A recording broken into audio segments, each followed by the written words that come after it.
నమస్తే, welcome to T time news. Mahabubabad జిల్లా కురవి మండలం గుండ్రతి మడుగ్ గ్రామంలో యూరియా బస్తా కోసం మాజీ మంత్రి మహిళతో కలిసి క్యూ లైన్లో నిలుచున్నారు.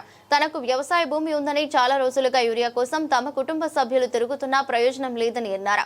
రైతుల కష్టాలను తెలుసుకునేందుకు నేరుగా క్యూ లైన్లో నిలుచున్నట్టు పేర్కొన్నారు.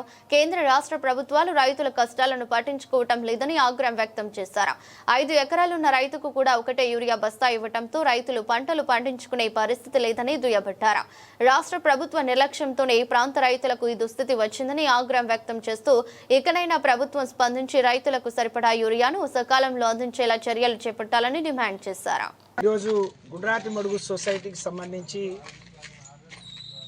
యూరియా కోసం నేను కూడా ఈ సొసైటీలో రైతును.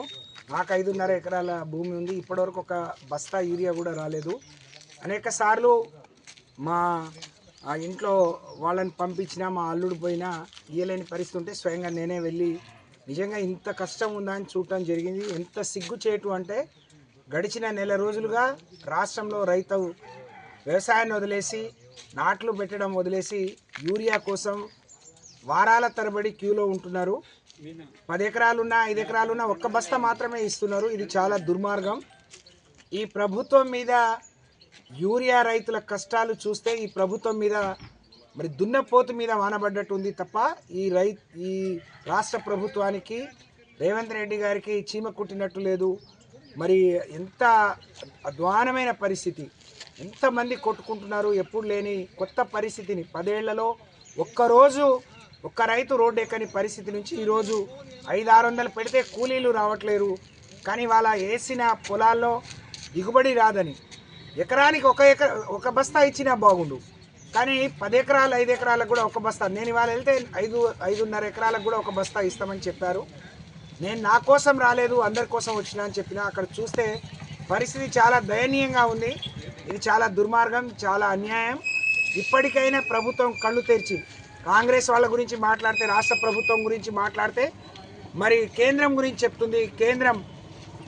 కేంద్రమేమో ఈ రాష్ట్ర ప్రభుత్వం ముందే ఇండెంట్ ఇవ్వలేదు, కేంద్రానికి కట్టాల్సిన పైసలు కట్టలేదు, ఆ సబ్సిడీ పైసలు కాబట్టి మేము పెట్టలేదు అని వాళ్ళు చెప్తున్నారు. ఎంత దుర్మార్గం అంటే మరి ఇంత దారుణం ఇంకే రాష్ట్రంలో చూసి ఉండం.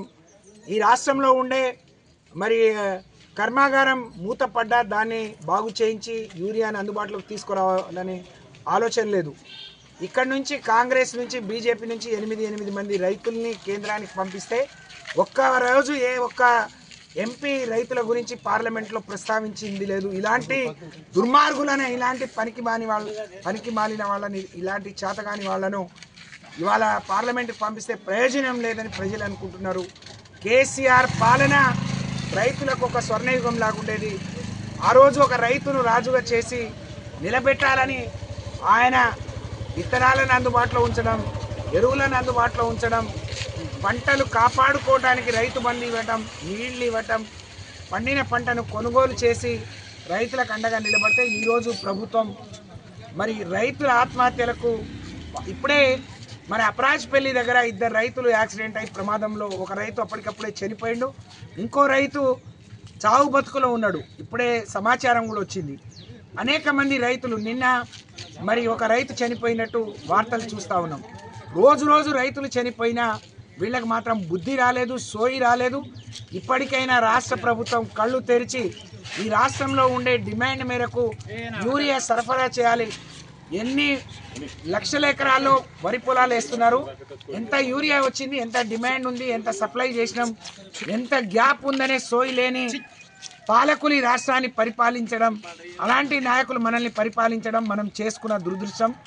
కాబట్టి ఇప్పటికైనా ప్రజలు కళ్ళు తెరిచి మరి వాళ్ళ మీద తిరుగుబాటు చేయాలని చెప్పి నేను